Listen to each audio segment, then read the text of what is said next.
नमस्ते दोस्तों। और आपका बहुत बहुत स्वागत है। आज हम हिंदी व्याकरण के एक ऐसे टॉपिक को पकड़ने वाले हैं जिससे सच बताऊं तो बहुत लोग डरते हैं, संधि। पर मेरा वादा है अगले कुछ ही मिनटों में हम संधि के सारे मुश्किल नियमों को इतना आसान बना देंगे कि आप उन्हें कभी नहीं भूलेंगे। तो तैयार हैं आप? देखिए, मुझे पता है कि संधि थोड़ी सी मुश्किल लग सकती है, पर आप यकीन मानिए, इस एक्सप्लेनर के बाद आपके पास वो सारी ट्रिक्स होंगी जिनसे आप किसी भी परीक्षा में संधि के सवाल को चुटकियों में हल कर लेंगे। आज संधि का डर हमेशा के लिए खत्म होने वाला है। ओके, तो चलिए सीधे मुद्दे पर आते हैं। सबसे बड़ा कंफ्यूजन पता है कहाँ होता है? संधि और समास के बीच। अब जरा इस स्लाइड को ध्यान से देखिए। संधि में दो वर्णों यानी साउंड्स का मेल होता है, जैसे विद्या का आ और अर्थी का अ मिलकर विद्यार्थी में आ बन गए। दूसरी तरफ समास में दो पूरे के पूरे शब्द जुड़ते हैं यानी वर्ड्स, जैसे राजा का पुत्र, ये शब्द मिलकर बन गया राजपुत्र। ये छोटा सा फर्क समझना पहला और सबसे जरूरी कदम है। अच्छा, तो आज का हमारा सफर कैसा रहेगा? सबसे पहले हम संधि की परिभाषा को पक्का करेंगे, फिर उसके 3 प्रकारों को जानेंगे। इसके बाद आएगा सबसे जरूरी हिस्सा, स्वर संधि का पूरा विश्लेषण। फिर हम व्यंजन और विसर्ग संधि की कुछ शानदार ट्रिक्स देखेंगे, और आखिर में परीक्षा में आने वाले कुछ खास शब्दों पर भी नजर डालेंगे जो आपको फंसा सकते हैं। चलिए, तो फिर सेक्शन 1 से शुरू करते हैं। किसी भी टॉपिक को अच्छे से समझने के लिए उसकी नींव, उसका फाउंडेशन मजबूत होना बहुत जरूरी है। तो आखिर ये संधि है क्या? बिल्कुल सरल भाषा में, जब दो पास पास की आवाजें या वर्ण मिलते हैं तो उनसे एक बदलाव आता है, एक चेंज आता है। इसी चेंज को, इसी विकार को संधि कहते हैं।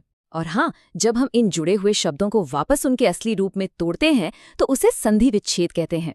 सिंपल। तो अब जब नींव मजबूत हो गई है तो चलिए अब इसकी इमारत खड़ी करते हैं।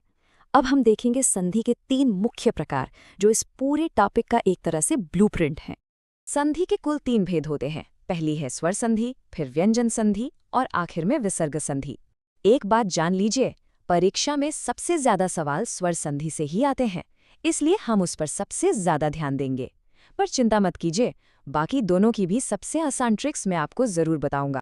और अब आता है हमारा सबसे महत्वपूर्ण सेक्शन, स्वर संधि। दोस्तों, अगर आपने इसे समझ लिया तो समझ लीजिए कि संधि का 70% हिस्सा आपकी मुट्ठी में है। तो अपना पूरा ध्यान यहाँ लगाइएगा।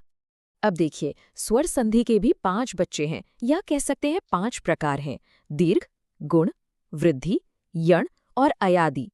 इनके नामों से घबराना बिल्कुल नहीं है, हम एक एक करके इन सबको बहुत ही आसान ट्रिक से समझने वाले हैं। तो सबसे पहले है दीर्घ संधि। दीर्घ का मतलब ही होता है बड़ा। इसकी सुपर ट्रिक क्या है? आपको शब्द के ठीक बीच में हमेशा एक बड़ी मात्रा दिखेगी, या तो आ की, या बड़ी ई की, या फिर बड़े ऊ की। जैसे धर्मार्थ में मां में आ की मात्रा है, बस शब्द के बीच में बड़ी मात्रा देखो और तुरंत पहचान लो कि ये दीर्घ संधि है। अब है गुण संधि। इसकी ट्रिक तो और भी मजेदार है। आपको शब्द के ऊपर सिर्फ एक चोटी दिखेगी, यानी एक मात्रा, या तो ए की या ओ की। जैसे नरेंद्र में रे के ऊपर एक मात्रा है, या महोत्सव में हो के ऊपर एक मात्रा है।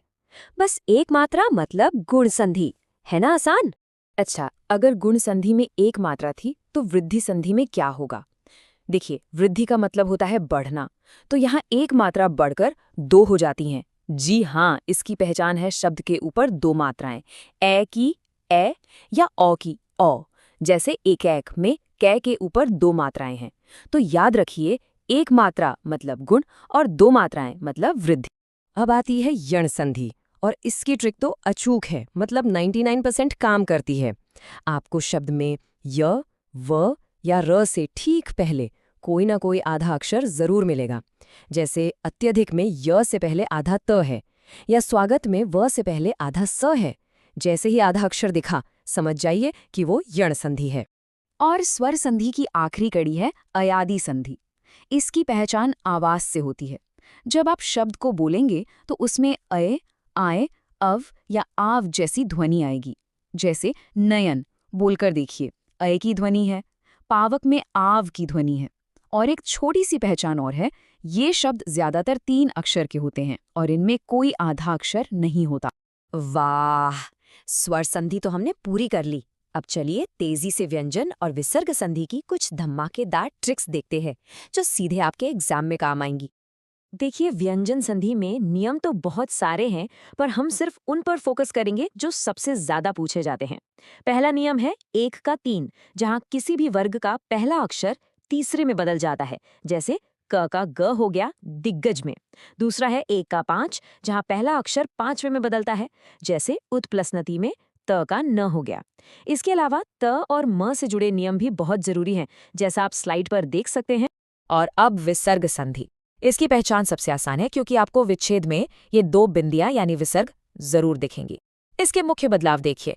कभी विसर्ग ओ बन जाता है जैसे मनोहर में, कभी आधा र बन जाता है जैसे निराशा में, और कभी आधा श या स बन जाता है जैसे कि नमस्ते में। ये 3 नियम ही सबसे ज्यादा काम आते हैं। तो अब हम आ गए हैं प्रो लेवल पर।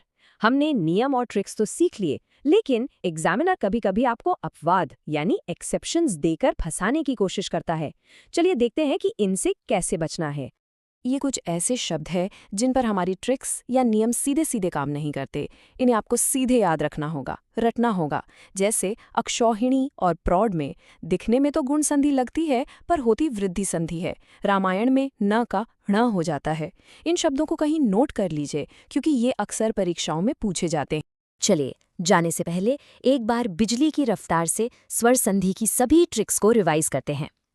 दीर्घ यानी बीच में बड़ी मात्रा, गुण यानी ऊपर 1 मात्रा, वृद्धि यानी ऊपर 2 मात्राएं, यण मतलब य व र से पहले आधा अक्षर, और अयादि मतलब अय अव की ध्वनि। ये चार्ट आपके दिमाग में एकदम छप जाना चाहिए।